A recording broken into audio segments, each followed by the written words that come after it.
గౌతమి గారి కొన్ని ఇంటర్వ్యూస్లో చాలా ఎక్కువగా ఈ ఎఫ్ఐఆర్ గురించి కానివ్వచ్చు, లేకపోతే తన బ్రాండ్ గురించి ముగ్గురం కలిసే పెట్టుకున్నాం, ముగ్గురం కలిసే చేసుకున్నాం అని 2017లో స్టార్ట్ చేసేటప్పుడు ఈ కిస్మత్ మంది అనేది ఎవరి పేరు మీద ఉండేది? నా పేరు మీదను గౌతమి గారి పేరు మీద. ముగ్గురం ఈక్వల్గా మంచిగా కష్టపడ్డాము, సక్సెస్ అయ్యాము. దాని తర్వాత ఫ్రాంచైజీస్ ఇచ్చాము. Love marriage, arrange marriage? Arrange marriage. ఒకరోజు గట్టిగా అడిగితే ఓపెన్ అయిపోయింది. అవును, నాకు అఫేర్ ఉంది. గత 1 వీక్ నుంచి స్టార్ట్ చేసిందండి. 1 వీక్ నుంచి నీ మీద ఆ కేసు పెడతా, ఈ కేసు పెడతాను, నిన్ను నా మీద బ్లాక్మెయిల్ చేసావు, నువ్వు పెళ్ళైన తర్వాత ఎవరితో అఫేర్స్ పెట్టుకోలేదా అని నన్ను ప్రొవోక్ చేస్తుంది. నువ్వు అఫేర్ పెట్టుకుంది నాకు చాలా లింక్డ్ అయిన పర్సన్ తోటి, తను ఇంటికి రావట్లేదు, నువ్వు రా, ఇలా మాట్లాడడము, తను వేరే చోటుకి వెళ్ళాడు, నువ్వు ఇక్కడికి వచ్చేసి ఇలా. ఇది చూస్తే ఏ మగాడు తట్టుకోలేడు కదండి.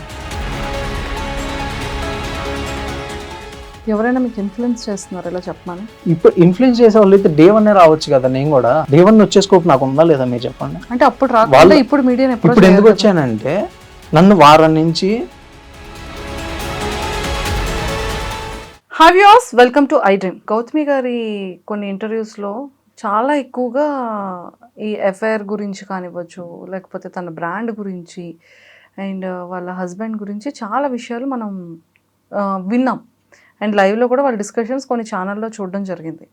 కాకపోతే ఏంటి అంటే, తను ఒక నేమ్ మెన్షన్ చేసి మేము ముగ్గురం కలిసి గిస్మత్ని స్టార్ట్ చేశాము, ఒక బ్రాండ్ని. సో మేము ముగ్గురం ఫ్రెండ్స్ బిఫోర్ మ్యారేజ్ నుంచి కలిసి బిజినెస్ స్టార్ట్ చేసిన తర్వాత అంతా బాగానే ఉండింది. అలాంటిది అండ్ గౌతమ్ అండ్ మహేష్ కూడా, వీళ్ళిద్దరు కూడా బెస్ట్ ఫ్రెండ్స్ అయ్యి ఉండి, సింధు ఈ గౌతమ్ వాళ్ళ వైఫ్ మా హస్బెండ్ మహేష్తో ఇలా ఎఫ్ఐఆర్ పెట్టుకుంది అని చెప్పేసి ఒక ఆడియో కూడా ఆవిడ బయటకు రిలీజ్ చేయడం జరిగింది. రిలీజ్ అయిన తర్వాత అందరూ చూశారు, అంతా అయిపోయింది, చాలా ఇష్యూస్ అయింది, కామ్గా అంతా గోయింగ్ ఆన్, అంతా క్లియర్ అయిపోతుంది అన్న టైంలో వీళ్ళ ఫ్రెండ్ దాంట్లోనే గౌతమ్ అనే పర్సన్ మళ్ళీ మన మీడియాని అప్రోచ్ అవ్వడం జరిగింది. ఎందుకు అప్రోచ్ అయ్యారంటే, నా వైఫ్ ఇప్పుడు నా మీద ఇన్ని డేస్ ఆగి మ్యూచువల్గా ఇంకా విడిపోదాము అని మాట్లాడుకున్న తర్వాత, అన్నీ ఓకే అని అయిపోయిన తర్వాత, ఫ్యామిలీస్లో పంచాయతీలు కూడా క్లోజ్ అయిన తర్వాత, ఈ ఒక 1 వీక్ నుంచి నాకు బ్లాక్మెయిల్ చేస్తూ నా మీద తప్పుడు కేసెస్ పెడతానని చెప్పి రివర్స్ అవ్వడం స్టార్ట్ అయిందండి. 1 వీక్ నుంచి నేను ఆ హెరాస్మెంట్ తట్టుకోలేకపోతున్నాను, నేను సూసైడ్ అటెంప్ట్ చేసుకొని, ఇంకా ఇది నా లాస్ట్ చెప్పేసి నేను ఇంకా సూసైడ్ అటెంప్ట్ చేసుకుందాం అని చెప్పి నేను మిమ్మల్ని అప్రోచ్ అవ్వడం జరిగింది అని చెప్పి కాల్ చేయడం జరిగింది. అసలు దానికి సూసైడ్ ఎందుకు బ్రో, అసలు ఏంటి ప్రాబ్లం ఏంటి అని చెప్పి నేను కొన్ని ఇంటరాక్షన్ అయిన తర్వాత కొన్ని విషయాలు మాట్లాడడం జరిగింది. ఒక్కసారి గౌతమ్ కూడా ఈరోజు స్టూడియోకి వచ్చారు కాబట్టి తనతో మాట్లాడి అసలు ఎందుకు జరిగింది, ఇలాంటి డెసిషన్ ఎందుకు తీసుకోవాల్సి వస్తుంది అనేది అతనితో క్లియర్గా తెలుసుకుందాం. హలో గౌతమ్ గారు. Hi ma'am. హాయ్. చెప్పండి, ఫస్ట్ వీటన్ని ఈ ఇష్యూ కన్నా ముందు ఏం చదువుకున్నారు, మీ ఫ్యామిలీ బ్యాక్గ్రౌండ్ ఏంటి, ఎక్కడి నుంచి హైదరాబాద్ ఎలా వచ్చారు, ఏ పర్పస్లో వచ్చారు? ఫస్ట్గా నా పేరు మువ్వా గౌతమ్ మ్యామ్. ఎవరు తెలియదు, నేను నార్మల్ కామన్ మ్యాన్. నేను RVRNJC కాలేజ్లో, గుంటూరు RVRNJC కాలేజ్లో బీటెక్ సివిల్ ఇంజనీరింగ్ చేశాను మ్యామ్. నా స్టడీ అయిపోయిన తర్వాత నేను బెంగళూరులో 1.5 years సివిల్ ఇంజనీరింగ్లో జాబ్ చేశాను. ఆ తర్వాత మేము కాలేజ్లో నేను గౌతమి అన్న, మహేష్ ముగ్గురం ఫ్రెండ్స్ మ్యామ్ కాలేజ్ నుంచి. మేము ముగ్గురం కలిసి జిస్మత్ అనేది ఒక రెస్టారెంట్ పెట్టుకుందామని వచ్చి గుంటూరులో, మాకు అక్కడ గుంటూరులో చదువుకున్నాము, అక్కడే స్టార్ట్ చేయాలనిపించి గుంటూరులో రెస్టారెంట్ పెట్టాము.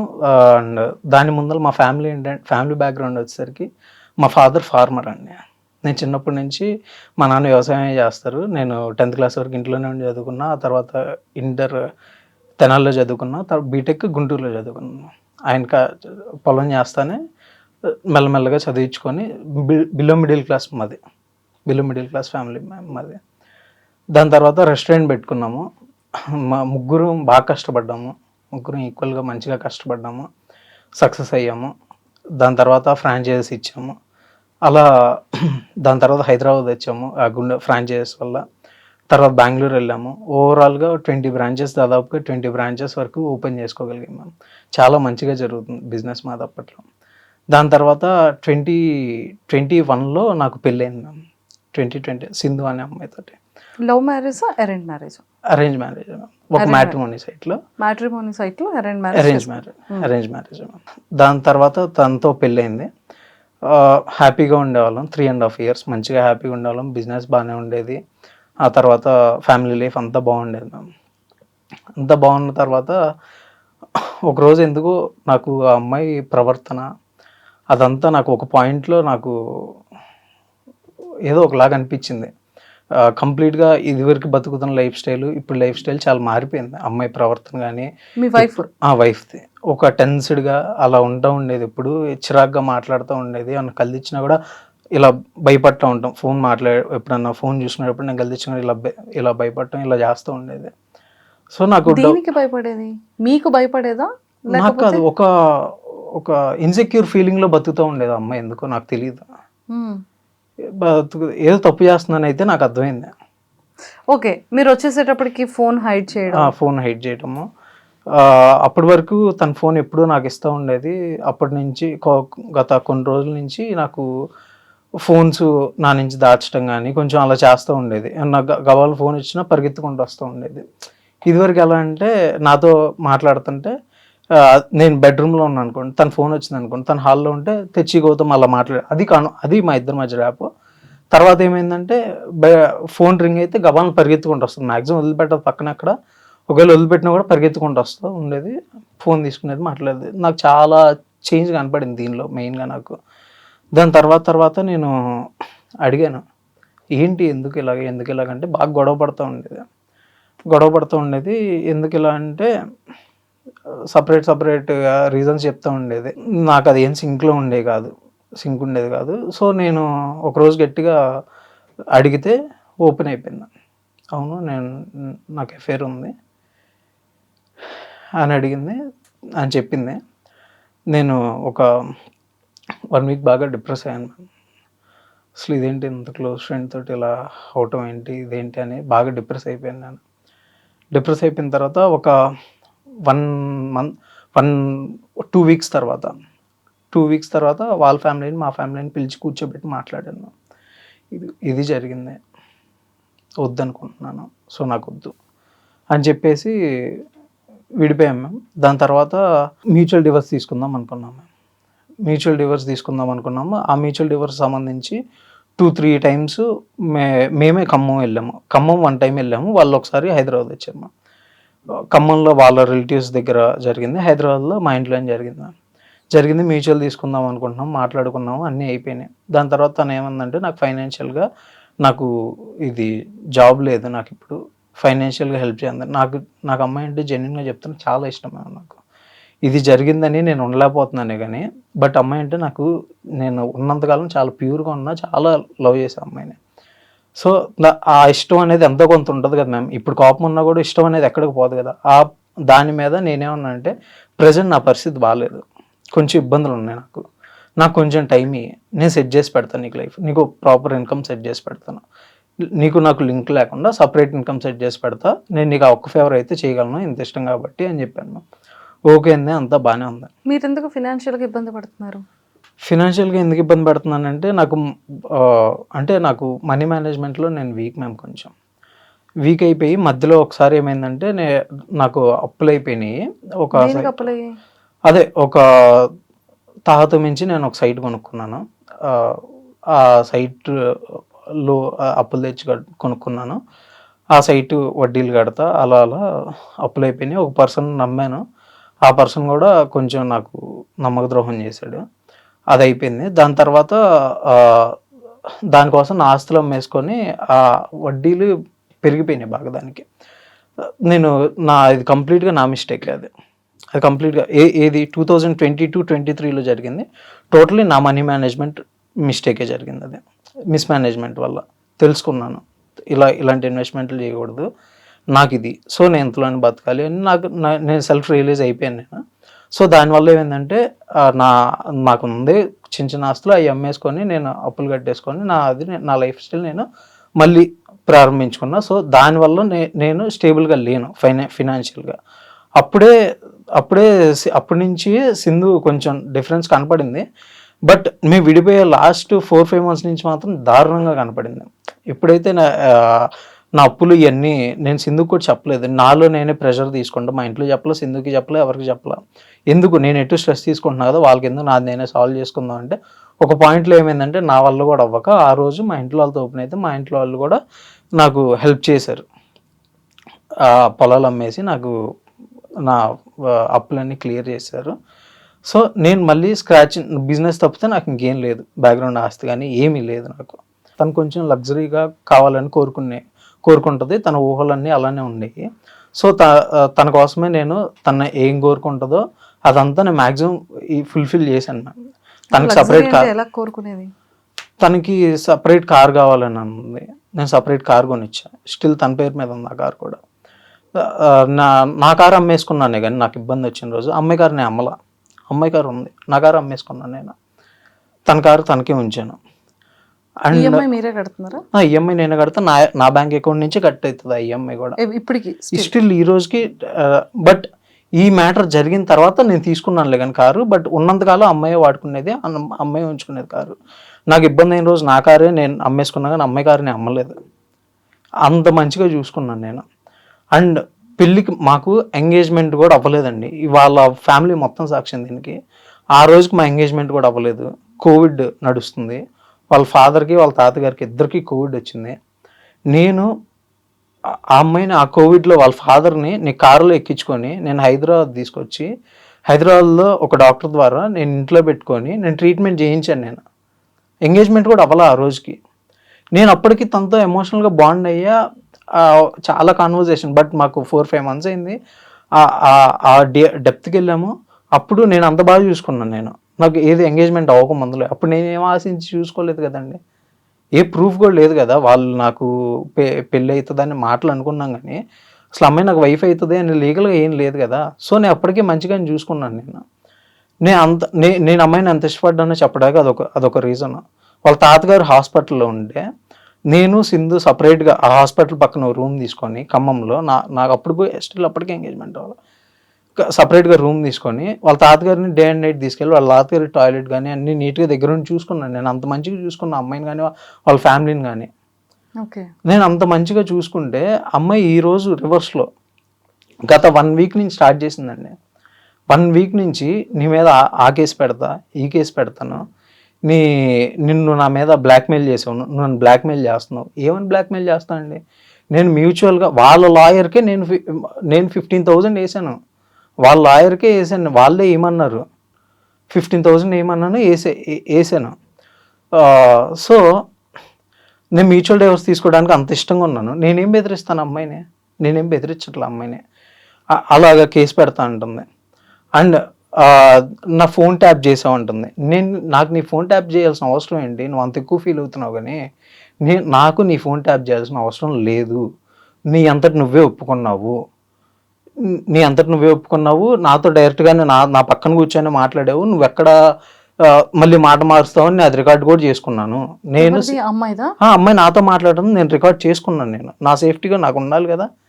ఓకే, ఏం చెప్పింది? ఇలాగా నేను ఇష్టపడ్డాను అని చెప్పి నాతో చెప్పింది. నా పక్కన కూర్చొని చెప్పింది ఇది అని చెప్పింది. నేను రికార్డ్ చేసుకున్నా అది కూడా.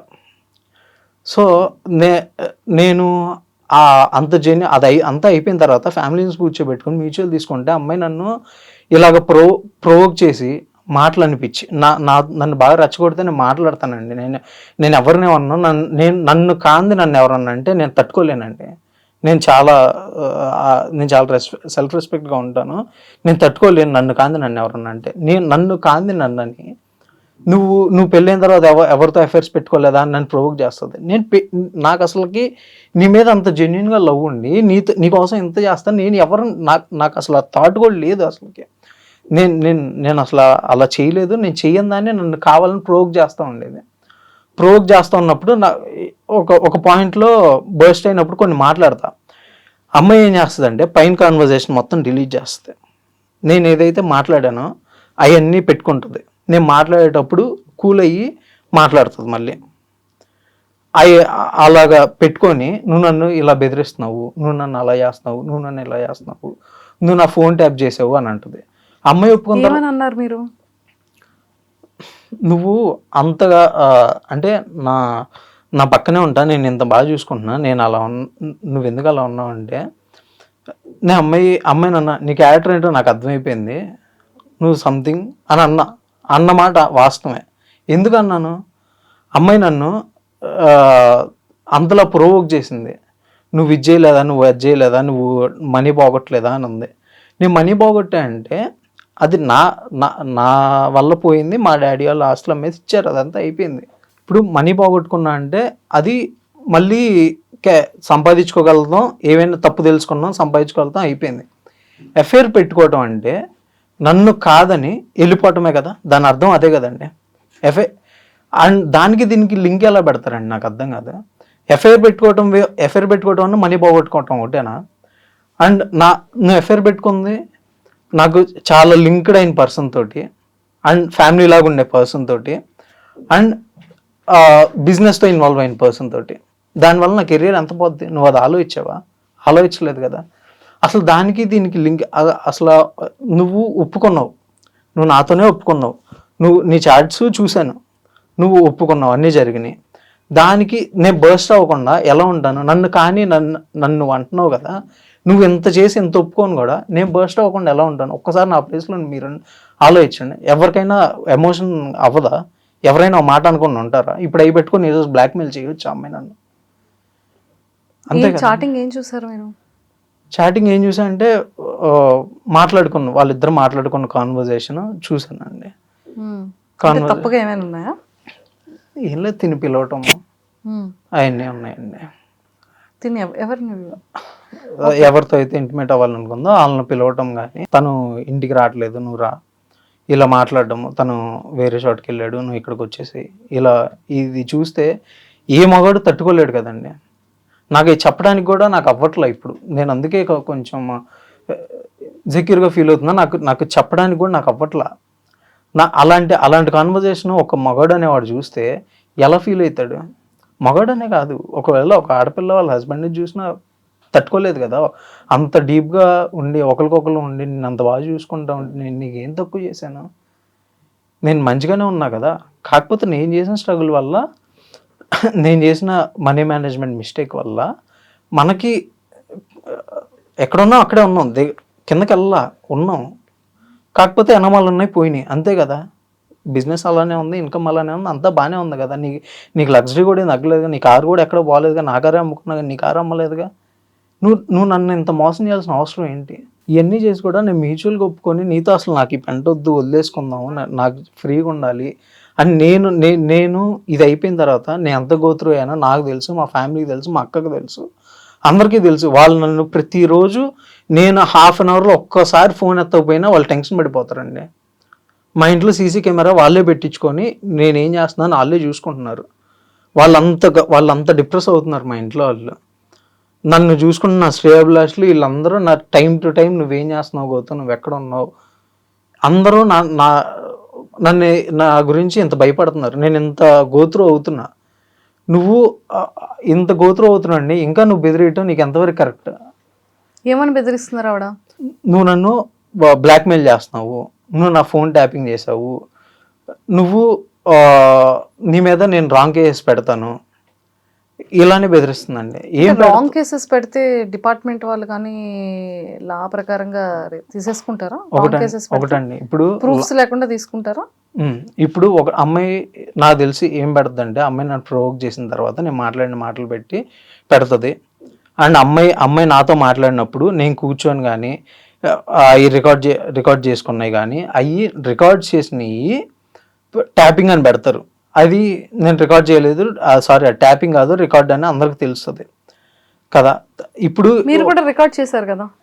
రికార్డ్ చేస్తే తప్పేంటి? ఇప్పుడు అమ్మాయి మాట మార్చొచ్చు కదా. అదే అందుకని మీ దగ్గర కూడా ప్రూఫ్లు ఉన్నాయి కదా. ఇంకా మీ అమ్మాయి రాంగ్ గా పెట్టడానికి అక్కడ సోర్స్ లేకుండా మీ దగ్గర మీ ప్రూఫ్లు మీకు ఉన్నాయి కదా. ఇప్పుడు ఎఫ్ఐఆర్ పెట్టుకున్నాను అని యాక్సెప్ట్ చేసిన రికార్డ్ మీ దగ్గర ఉంది కదా. ఇంకంతకన్నా పెద్ద ప్రూఫ్ ఏం కావాలి అమ్మాయి అక్కడ లాక్ అవ్వడానికి? ఇప్పుడు లాలో ఏదైనా అమ్మాయికి ఫేవర్గా ఉంటుందండి. ఫస్ట్ అమ్మాయి అప్రోచ్ అయితే అమ్మాయి ఇప్పుడు ఆ రూల్స్ అన్ని మారిపోయాయి కదండి. ఒకవేళ ఫేవర్గా ఉంటుంది. ఇప్పుడు అమ్మాయి ఏమన్నా కేసు పెట్టినా కూడా నేను ఫైనాన్షియల్గా నాకు ఈరోజు ఇన్కమ్ కూడా ఆగిపోయింది. ఆపేస్తున్నారు. ఈరోజు అమ్మాయి ఉన్న కేసులు పెడితే నేను రివర్స్ కేసు పెట్టి దాన్ని ఫైట్ చేయడానికి కూడా నేను ఫైనాన్షియల్గా లేను. ఈరోజు నన్ను అంతా జీరో చేశారు. నన్ను ఫైనాన్షియల్గా జీరో చేశారు, నన్ను ఎమోషనల్గా జీరో చేశారు, ఫ్యామిలీ పరంగా జీరో చేశారు, అన్ని పరంగా జీరో చేశారు. ఎవరు చేశారు జీరో? అందరు కలిసి, నా చుట్టూతో ఎవరైతే ఉన్నారో అందరు కలిసి చేశారు. ఎవరెవరు? అదే నా ఫ్రెండ్సే అవనండి, నా లైఫ్ పార్ట్నరే అవనండి, ఎవరన్నా అవనండి. ఇప్పుడు ఎవరైతే ఇదంతా ఇన్వాల్వ్ అయ్యి చేసి ఇప్పుడు మళ్ళీ నన్ను బెదిరిస్తున్నారో వీళ్ళందరూ నన్ను జీరో చేశారు. నన్ను ఇంకా మీరు చేయడానికి ఏం లేదు. ఇంకా మీరు కనుక నన్ను ఇంకా టార్చర్ పెడతాము, వీడిని ఇంకా ఇబ్బంది పెడతాము, నా పతనం ఇంకా కావాలని కోరుకుంటే ఒకటే చెప్తున్నా అండి, ఇదే నా ఫస్ట్ అండ్ లాస్ట్ ఇంటర్వ్యూ. నేను ఇంకా ఫైట్ చేసే ఓపిక, ఫైనాన్షియల్ స్టెబిలిటీ మొత్తం పోయింది నాకు. ఇంకో ఒక మనిషిని లోపల పడేసి కొడతా ఉంటే వాడు నొప్పి తట్టుకోకపోతే ఏం చేస్తాడు? పట్టుకుంటాడు కదా. సేమ్ అదే స్టేజ్లో ఉన్నా నేను. పట్టుకున్నాను. నాకు గనక ఏమన్నా అయితే, నేనేమన్నా అయితే 100% నేను ఇప్పుడు ఏదైతే చెప్పానో మీకు అయ్యే కారణాల వల్ల నాకేమన్నా అయితే అదే జరుగుతుందండి. నాకు ఎవరన్నా చంపేసినా లేకపోతే నేను సూసైడ్ చేసుకొని చచ్చిపోయినా ఇవే కారణాలు, ఇంతకు మించి ఏం లేదు. నేను ఇది కూడా ఎందుకు చెప్తున్నా అంటే, నా వల్ల ఇలాగ సఫర్ అవుతున్న మగాళ్ళు ఎంతోమంది ఉంటారు. వాళ్ళకి చెప్పుకునే స్కోప్ లేకో ఏమో లేదు, నాకు స్కోప్ లేదు. ఈరోజు ఇదంతా వైరల్ అవటం వల్ల నేను అడిగితే కూడా మాట్లాడిచ్చారు నన్ను. నేను కామన్ పర్సన్గా చెప్తున్నాను. నాలాంటి కామన్ అబ్బాయిలు చాలామంది ఈ ఇష్యూస్లో సఫర్ అవుతూ ఉంటారు లేడీస్ వల్ల. నాకు గనక ఏమన్నా అయితే 100% వీళ్ళు పెట్టిన టార్చర్ వల్ల, వీళ్ళ వల్లే నాకేమన్నా జరుగుతుంది.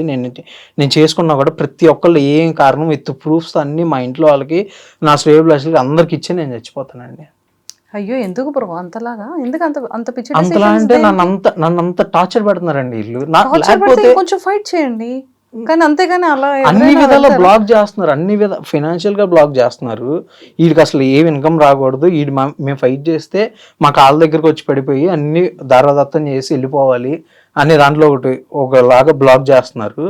అండ్ బ్లాక్మెయిల్ చేస్తున్నారు. సింధు చేత బ్లాక్మెయిల్ చేపిస్తున్నారు.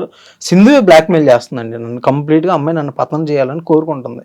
సింధు అసలుకి అమ్మాయికి నా మీద కేసు పెట్టాల్సిన అవసరం ఏంటి? మ్యూచువల్ డైవర్స్ ఇస్తుంటే అసలు అమ్మాయికి కేసు పెట్టాల్సిన అవసరం ఏంటి? నా దగ్గర ప్రూఫ్ ఉంది. వాళ్ళ లాయర్కి నేనే డబ్బులు ఇచ్చాను, నువ్వు మ్యూచువల్ డైవర్స్ ఏయ్యా బాబు, ఈ పెంట నాకు వదిలించుకోవాలంది, ఈ అమ్మాయి నాకు వద్దని. అమ్మాయి నాకు అసలు ఇలాగ అవసరం ఏంటి? అసలు అమ్మాయికి అవసరం ఏంటి? నా వల్ల నా ఇబ్బంది ఉంది. అమ్మాయికి ఏం లేదు కదా. నన్ను అంత మోసం చేసి ఇంకా నన్ను ఏం చేయాలనుకుంటుంది ఆ అమ్మాయి? వాడిని ఫైనాన్షియల్గా వీక్ చేసి, పర్సనల్గా వీక్ చేసి, అన్ని విధాలా వీక్ చేసి, ఫ్యామిలీని నాశనం చేసేసి, నేనేదో ఐపీ పెట్టారని చెప్తారు. నేనేం ఐపీ పెట్టలా. నాకు అప్పులు అయితే నా పొలం అమ్ముకొని నా డబ్బులు కట్టాను, నేనేం ఐపీ పెట్టలా. అది చెప్పడం వల్ల ఎంతమందికి నేను ఈరోజు ఎవరిని అంటలే, నేను ఫైట్ నేను కాదు అని చెప్పుకుంటున్నా అంతే. నేనేం ఐపీ పెట్టలే ఏ రోజు. నేను జెన్యున్గా నా ఆస్తులు మా నాన్న పేరు మీద కూడా ఉన్నాయి, ఆ పొలాలు నా పేరు మీద కూడా లేవు. నేను ఐపీ పెడితే పెట్టొచ్చు, 100% స్కోప్ ఉంది నాకు పెట్టే అవసరం. నా పేరు మీద రూపాయలు లేదు, నేను పెట్టొచ్చు అని. కానీ అలా కాదు కదా, నేను అమ్మేసి కట్టేశాను కదా అందరికీ. ఎందుకు నేను కాంది నన్ను ఎందుకు అంటున్నారు అసలు మీరు? అన్నీ పడుతున్నా, ఇంకా బెదిరిస్తూ ఉంటే ఇంకేం చేయాలి నేను? నాకు ఇంకా ఆప్షన్ ఏముంది? నాకు ఒకసారి మీరు చెప్పండి. నాకు ఫైట్ చేసే ఓపిక లేదు, ఫైట్ చేసే ఫైనాన్షియల్ స్టెబిలిటీ లేదు, నేనేం చేయాలి ఇప్పుడు? అసలుకి ఎవరైనా మీకు ఇన్ఫ్లుయెన్స్ చేస్తున్నారు ఇలా చెప్పమని? నన్ను కాదండి, ఇప్పుడు ఇన్ఫ్లుయెన్స్ చేసే వాళ్ళు అయితే డే 1 రావచ్చు కదా. నేను కూడా డే 1 వచ్చే స్కోప్ నాకు ఉందా లేదా మీరు చెప్పండి. అంటే అప్పుడు రాకుండా ఇప్పుడు మీడియా ఇప్పుడు ఎందుకు వచ్చానంటే, నన్ను వారం నుంచి చాలా భయపడుతుంది అమ్మాయి. వాట్సాప్ మెసేజెస్ పెడుతుంది, నేను నీ మీద ఆ కేసులు పెడతా, ఈ కేసులు పెడతా అని పెడుతుంది. నేను నీ అంతు చూస్తా అంటుంది. నేను రిప్లై ఇవ్వకపోతే నన్ను ట్రిగర్ చేయి, మాకు నువ్వు రిప్లై ఇస్తే నీకే మంచిది అని మెసేజెస్ పెడుతుంది నాకు. నేను రిప్లై ఇవ్వను, నువ్వు చేయాల్సింది నువ్వు చేసుకో. మళ్ళీ ఎందుకు నన్ను ఇంకా మాట్లాడు, ఎందుకు మాట్లాడు అంటుందంటే అమ్మాయి ప్రూఫ్స్ కోసం నన్ను ప్రొవోక్ చేయాలి, నేను ఏదో ఒకటి తిట్టాలి. వీడు నన్ను ఇలా తిడుతున్నాడు, ఇలా బ్లాక్మెయిల్ చేస్తున్నాడు, ఒక ఆడపిల్లని ఇలా అంటాడా అని కేసులు పెట్టడం. దానికి ఫైట్ చేసుకోవడానికి వాడి దగ్గర లేదు కాబట్టి సరెండర్ అయిపోతాడు వచ్చి. కేవలం అమ్మాయి ఎండ్ పాయింట్ ఇదే అండి. మహేష్, మీరు, గౌతమి గారు, మీరు ముగ్గురు క్లాస్మేట్స్? అవునండి. ఎన్ని ఇయర్స్? ఒకే కాలేజ్ అండి. 4 years ఒకే కాలేజ్ అండి. 4 years ఒకటే కాలేజ్. బట్ సెకండ్ ఇయర్లో పరిచయం, 3 years పరిచయం అండి పరిచయం. కాలేజ్. ఈ 3 ఇయర్స్‌లోనే మీరు గుంటూరులో ఫస్ట్ స్టార్ట్ చేశారు. ఈ మా 3 ఇయర్స్ అయిపోయిన తర్వాత 1.5 ఇయర్ జాబ్ చేసుకున్నా కదా, ఆ తర్వాత నేను వచ్చా. అదే టైంలో వాళ్ళిద్దరు కూడా వచ్చారు. అప్పుడు 2017లో స్టార్ట్ చేసుకున్నాను. 2017లో స్టార్ట్ చేసేటప్పుడు ఈ కిస్మత్ మంది అనేది ఎవరి పేరు మీద ఉండేది? అసలు మీ టర్మ్స్ ఏంటి? ఆ టైంలో మీరు పెట్టుకున్న టర్మ్స్ ఏంటి? అంటే ముగ్గురం కలిసే పెట్టుకున్నాం, ముగ్గురం కలిసే చేసుకున్నాం అన్ని. అంటే ఒక పార్ట్నర్‌షిప్ ఏదో ఉంటది కదా! అది పార్ట్నర్షిప్ అయితే ఫార్మ్ రిజిస్ట్రేషన్‌లో ముగ్గురు నేమ్స్ ఉన్నాయా? ముగ్గురు నేమ్స్ లేవు. నా పేరు మీదను గౌతమి గారి పేరు మీద ఉందండి. మీ ఇద్దరి పేరు మీద ఉంది. అవునండి, అవునండి. ఇప్పటికి కూడా? అది ఇప్పటికీ అలానే ఉందండి. ఇప్పటికి కూడా మీ ఇద్దరి పేరు మా మీద ఇద్దరి ఉంది. పేరు మీద ఉందండి. అవునండి. ఓకే. ఫార్మ్ రిజిస్ట్రేషన్ అనేది ఇప్పటికి కూడా గౌతమి గారు అండ్ మీ పేరు మీద ఉంది. అండ్ యాక్చువల్గా అది ఫస్ట్ బ్రాంచ్ గురించి చెప్పానండి ఇప్పుడు వరకు నేను. హ్మ్. ఫస్ట్ బ్రాంచ్ అనేది ఇద్దరు పేరు మీద ఉంది. ఓకే. దాని తర్వాత ఫర్మ్ అనేది ఫస్ట్ ముగ్గురం కలిసే నీ పేరు మీద పెట్టేసుకోరా అని నా పేరు మీదే పెట్టారు ఫస్ట్. అందరం కలిసి ముగ్గురం మాట్లాడుకొని పెట్టుకున్నాము. నా పేరు మీద పెట్టేసుకొని 2022 వరకు. 2022లో వదిన ఏం చెప్పిందంటే, అది టోటల్గా మహేష్ పేరు మీద పెట్టు, ఏముంది ఎవరి పేరు మీద ఉంటే ఏముందని అనే దాంట్లో అదే దాంట్లో నా పేరు మీద పెట్టారు. అదే దాంట్లో నేను కూడా మహేష్ పేరు మీదే చేసేసాము, మహేష్ పేరు మీదే ట్రాన్స్ఫర్ చేసాము. దాని తర్వాత ఇష్యూ అయిన తర్వాత జనవరి 2025 జనవరిలో మహేష్ వదినకి అసైన్మెంట్ డీడ్స్ చేశాడు. ఏంటి అసైన్ చేశారు? ఆ బ్రాండ్ అనేది, ఓన్లీ బ్రాండ్ బ్రాండ్ అనేది అసైన్ చేశారు. సో ఇది మీరు ఎవరి పేరు మీద ఉందంటే ఇలా మారుకుంటూ వచ్చిందండి. ఫస్ట్ నా బ్రాండ్ అనేది నా పేరు మీద ముగ్గురం కలిసి పెట్టుకున్నాం. ఆ తర్వాత ముగ్గురం కలిసి మహేష్ పేరు మీద అనుకున్నాము. దాని తర్వాత 2025 జనవరిలో వదిన పేరు మీద పెడితే నాకు కూడా ఓకే, ఇబ్బంది ఏం లేదని నేను కూడా మాట్లాడా. తను కూడా అలానే అనుకుని పెట్టేశాడు. అవును, ముగ్గురు మ్యూచువల్ గా కలిసే పెట్టుకున్నారు. ముగ్గురు కలిసి మ్యూచువల్ గా కలిసే మీ పేరు మీద రిజిస్ట్రేషన్ చేసుకున్నారు. ముగ్గురు కలిసే మళ్ళీ జనవరిలోని గౌతమి గారి పేరు మీదకి బ్రాండ్ చేంజ్ చేసుకున్నారు. అంటే ముగ్గురు డెసిషన్ మీదే జరిగింది కదా. ఇప్పుడు మరి ఎందుకు ఎవరికి తెలియకుండా మీ ఫినాన్షియల్ గా ఎందుకు స్టాప్ చేయడం జరిగింది? అదే నాకు అర్థం కావట్లేదండి. నాకు ఎందుకు అలా జరుగుతుందో నాకు అర్థం కావట్లేదు. ఇప్పుడు నా పేరు మీద లీగల్ గా ఏం లేదండి, వాస్తవం చెప్తున్నా. అంటే అది మరి మీరు అలా చేసుకున్నారు? నేనే చేసుకున్నా కంప్లీట్గా, అందరం నమ్మే అలా చేసుకున్నా. నా పేరు మీద లీగల్గా ఏం లేదు. నాకు ఇలాగా ఇప్పుడు ఫైనాన్షియల్ సపోర్ట్ లేదు, నా పేరు మీద లీగల్గా బ్రాండ్ లేదు. ఇప్పుడు ఆ పాయింట్స్ అమ్మాయి నెగిటివ్గా పట్టుకొని ఇలా బ్లాక్మెయిల్ చేస్తానన్ను, నీ పేరు మీద కేసులు పెడతా, నువ్వు నన్ను ఏం చేయలేవు, నీకు లాయర్ సపోర్ట్ కూడా లేదు అనే ఇంటెన్షన్ తోటి నన్ను ఎందుకు అలా బ్లాక్మెయిల్ చేస్తుందో నాకు అర్థం కావట్లేదు. నా అంతటి నేనుగా దండం పెట్టేసి వెళ్ళిపోవాలైతే చెప్పండి, అదేదో నాకు డైరెక్ట్గా చెప్పండి. నేను ఇంతకన్నా పోగొట్టుకోవడానికి నా దగ్గర ఏం లేదు. ఇంకా మహేష్ గారితో మీరు మాట్లాడలేదు తర్వాత?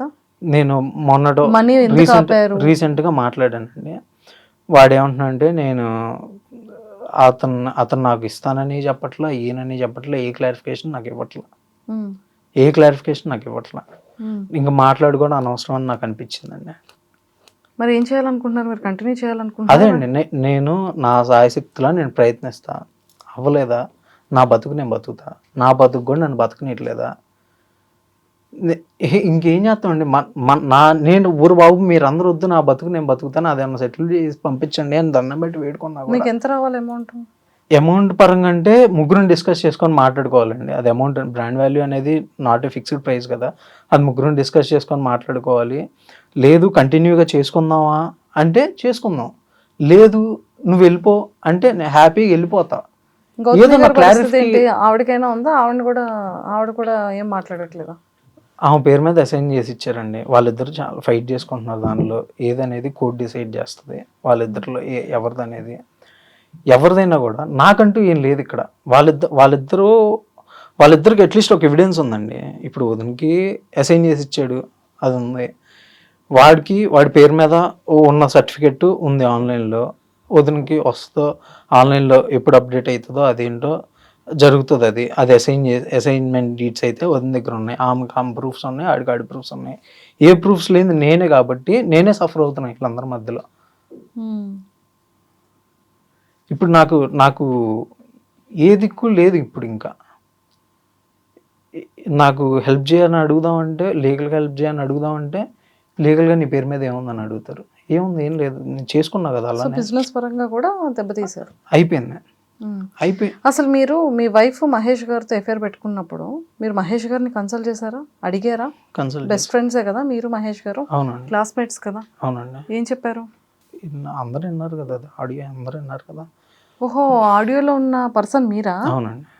సో ఇంకా తర్వాత ఇంకా డిస్కషన్స్ ఇంకేం దీని గురించి అయితే ఇంకేం డిస్కస్ చేయలేదండి. అండ్ ఇంకో పాయింట్ ఏంటంటే నేను ఒకటి చెప్పాలనుకుంది, నాకు స్టిల్ ఈ రోజు కూడా నాకు ఎవరిని ఇబ్బంది పెట్టాలని లేదు. ఈ రోజుకి నాకు ఇచ్చేస్తే నేను వెళ్ళిపోతా.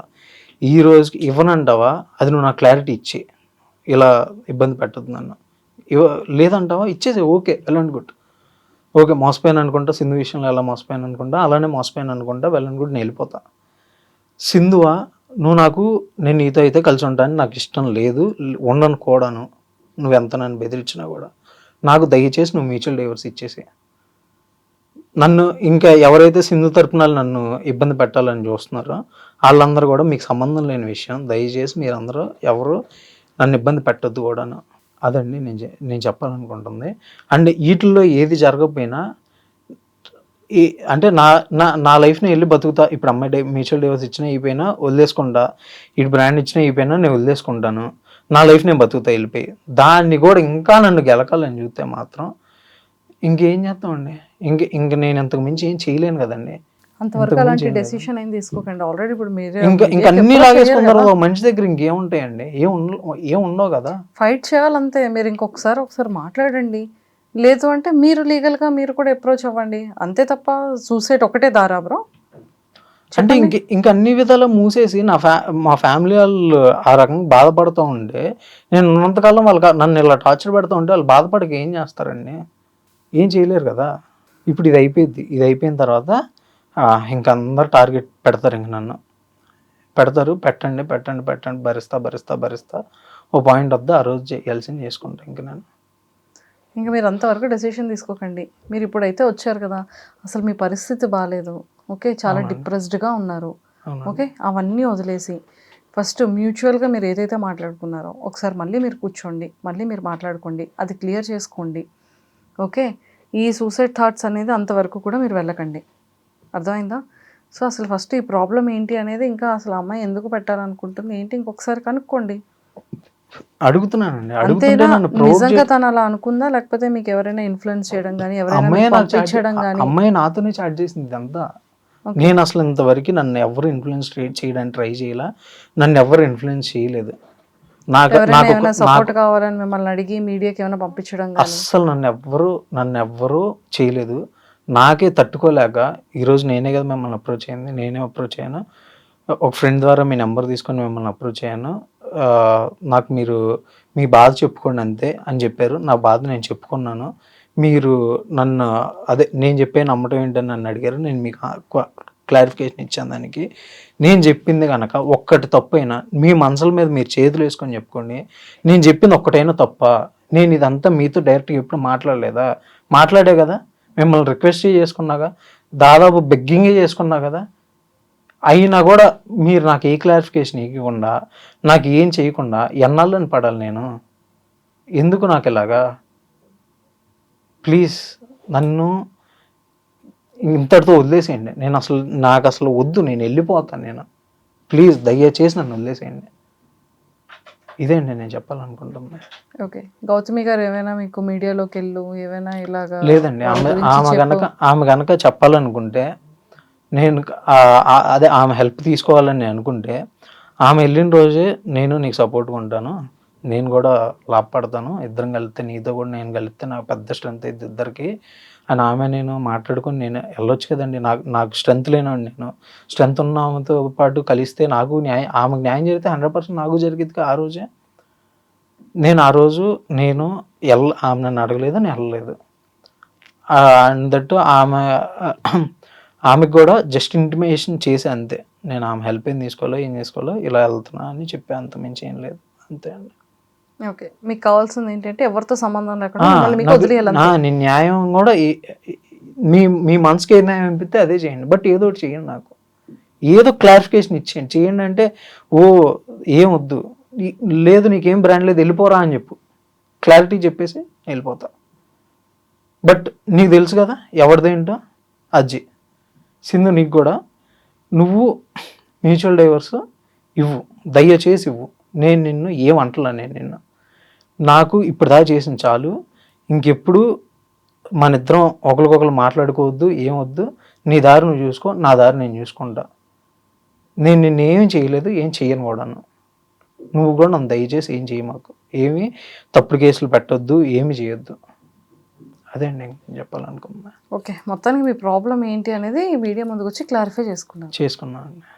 సో అలాగే మనం కూడా ఖచ్చితంగా మీరు ఎలాంటి వేరే థాట్స్లోకి వెళ్ళకుండా మీరు జాగ్రత్తగా ఉండండి. అసలు ఆ కైండ్ ఆఫ్ డిప్రెషన్ పెట్టుకోవద్దు. వాళ్ళతో మాట్లాడండి, ఇంకొకసారి ఫైనల్గా కూర్చోండి, పెద్ద బోత్ సైడ్ ఫ్యామిలీస్ కూర్చొని ఆ మ్యూచువల్గా ఏదైనా క్లియర్ చేసుకోండి తప్ప సూసైడ్ వరకు ఆ థాట్స్ అనేది పెట్టుకోకండి. అలాగే.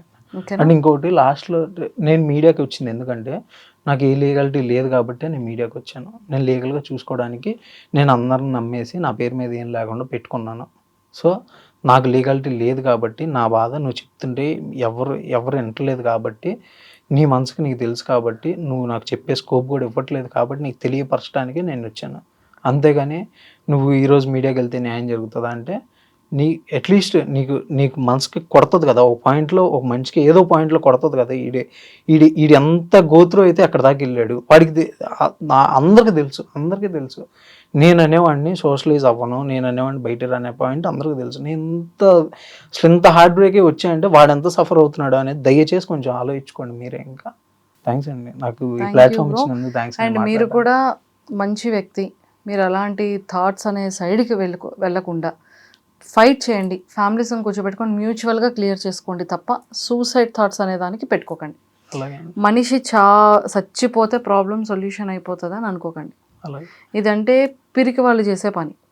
సో మారల్ సపోర్ట్గా మేము ఇవ్వగలం, అంతవరకు చేయగలం తప్ప మీ ప్లేస్లో కూర్చొని మీ ప్రాబ్లమ్ని మేమైతే తీసుకోలేం కదా. ఇక్కడ చెప్పేటప్పుడు 100 చెప్పడానికి చాలా ఈజీగా ఉంటుంది, కానీ బేర్ చేసేవాడు భరించేవాడికి మాత్రమే నొప్పి తెలుస్తుంది. ఓకే, మా సైడ్ నుంచి రిక్వెస్ట్ ఏంటి అంటే అలాంటి థాట్స్ తెచ్చుకోకండి. ఇంతవరకు ఫైట్ చేశారు కదా, ఇంకొన్నాళ్ళు ఫైట్ చేసి ప్రాబ్లమ్ని షార్ట్అవుట్ చేసుకోండి తప్ప సూసైడ్ వరకు వెళ్ళకండి. ఇది ఒక్కటే మేము చెప్పగలం. మా సైడ్ నుంచి రిక్వెస్ట్ ఇది. అంటే ఇంకో మనిషిని అన్ని విధాలుగా చంపేస్తే ఇంక ఫిజికల్గా కూడా ఉండలేడు కదండి, అంతే. బట్ మీరు చెప్పింది నేను తీసుకుంటా 100%. ఒక సిస్టర్ లాగా, ఒక సొంత చెల్లి చెప్తే ఎలా అర్థం చేసుకుంటారో ఆ రకంగా అర్థం చేసుకోండి. ఇంకెంతకన్నా నేను ఏం చెప్పాలి. అలాగే, ఓకేనా? Thank you so much. And don't forget to subscribe to iDream. And for more videos, please subscribe to iDream. Please subscribe to iDream. Please subscribe iDream. And please subscribe to iDream. For more videos, subscribe to iDream. please like, share and subscribe to the channel. Congratulations, iDream. Subscribe to iDream. Subscribe to iDream. So subscribe to iDream Media. iDream ki iDream team andarki huge congratulations. Please subscribe iDream Media. Please subscribe to iDream. Subscribe iDream. Please subscribe to iDream. iDream అంటే నా కళల channel subscribe చేసుకున్న నోరు తిరుగుతలేదు, మీరైతే గంట గుర్తు కొట్టండి. For more such videos, please subscribe to iDream. Subscribe to iDream. Please subscribe to iDream. Please subscribe iDream Media. Please do subscribe to iDream. Please subscribe to iDream Media. For best entertainment and information, please subscribe iDream.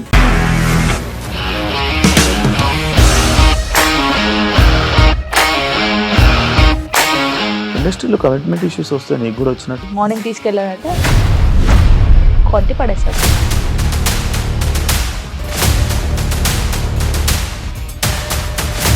ఒక్కళ్ళు కూడా చూడలేదు ఈ cinema అని చెప్పడానికి కూడా చాలా ధైర్యం కావాలి. అది నిజం కదా, దాంట్లో ధైర్యం ఏంటి? నెక్స్ట్ డే ప్లేట్ మార్చేస్తే తప్పు కదా. As of now, we are comfortable this అని నేను అనుకుంటున్నాను. రష్మిక గారిది మీది ఒకే ఊరంట కదా. నీకు కోపం వచ్చిందంటే బాగా తిట్టేత్తరా? తిట్టేద్దామండి. నిజంగా గేమ్ ని ఎలా చేంజ్ చేయగలిగారు? APSFC వాళ్ళకి 6 నెలల్లో నేను 6 లక్షలు కట్టా. బిజినెస్ చేయాలనుకుంటే it is as difficult as riding a tiger.